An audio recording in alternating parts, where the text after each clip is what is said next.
Welcome to Troldens' Top 5 Plays. I am That's Admirable, and I'll be the voice of this first pilot episode. Let's dive straight into the action. Number 5. This play features Trampoline Tails on Warrior. He's in a pretty bad spot because he doesn't have a way to deal with the board position, and his hand consists of weapons and an overpriced shield slam.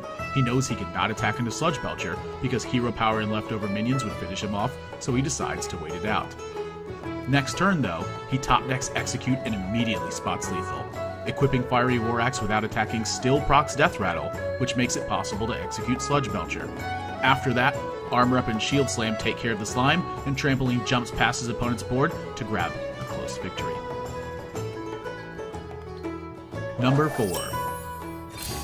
Next clip was submitted by Black Dare, and it features Forsen in a very close Druid game. He needs to clear the board and uses all of his brain power to do so. We need to focus all our brain powers into this, boys. Ah shit, I'm out of brain power. First, he attacks with his Armorsmith and activates Soul of the Forest, Death Rattle, onto his Spider. He thinks about trading Dr. Boom into Ancient Allure, but then he realizes that he can get more armor thanks to the Armorsmith. Forsen attacks the Treant, equips another Death Spite, and then replaces it with Fiery War Axe, activating Death Rattle and taking care of 3 minions. Forsen manages to turn this around and win the game, earning a number 4 spot. Good enough for me. Good enough for me. You realize how rigged you got this game, bro. Number 3. Our number 3 play features Savitz on Druid. His opponent swipes his Dr. Balance, and one of the bots managed to get rid of Sneed's old Shredder, which spawns Trade Prince Galliwix. Initially, Savitz thought that the game is probably lost and was trying to figure out a way to survive.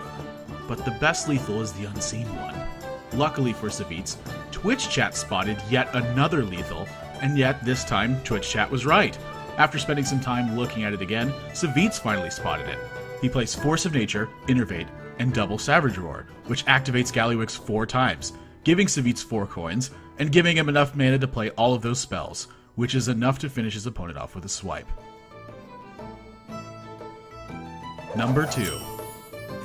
Players at the top level of Hearthstone can usually predict what's coming next, and this is why we have Strifecrow at our number 2 spot. He is playing against Freeze Mage, which is one of the most complicated decks in Hearthstone. The Mage has Blood Mage Thalnos on board. One of the most obvious decisions would be playing Knife Juggler and Hero Powering, trying to juggle the Blood Mage. But he decides to play Scarlet Purifier instead and kill with both his Blood Mage and his own Sylvanas.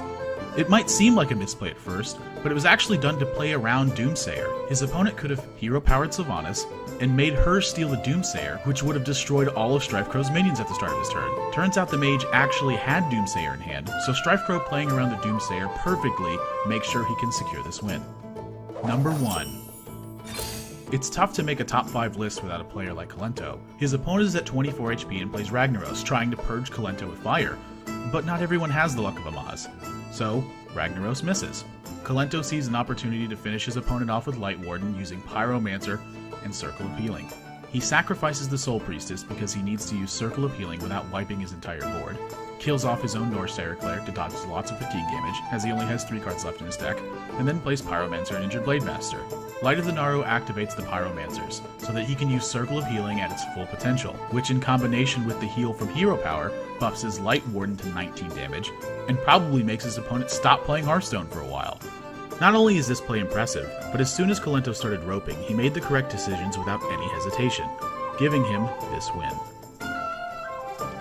That's it for the pilot episode. Thank you all so much for watching, and if you'd like to submit a clip to the top 5 plays or funny and lucky moments, send Trolden a link at noldena@me.com. Also check out new merchandise at trolden.spreadshirt.com, and we'll see you all next time.